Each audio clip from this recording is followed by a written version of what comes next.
video we're going to show how to change the start key to the steering plate, and the horn is going to move to auxiliary 3. So to get into programming mode, to change any settings, you put your foot on the brake pedal, you hold that down while you press the power key. You keep the power key pressed for 5 seconds, you release the brake pedal. You'll know you're in programming mode when you see the LEDs flash. To change this to the starter, what we have provided is 3 little stickers. 3 little stickers stick over the horn symbol there. You hold down on the horn key for 2 seconds and watch the LED over auxiliary 3. After 2 seconds we release, the LED flashes. This is now the horn, this is now the starter.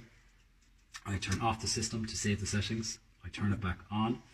You will notice here that when I press the horn, the starter key lights, the LED lights, and also auxiliary 3 is now the horn.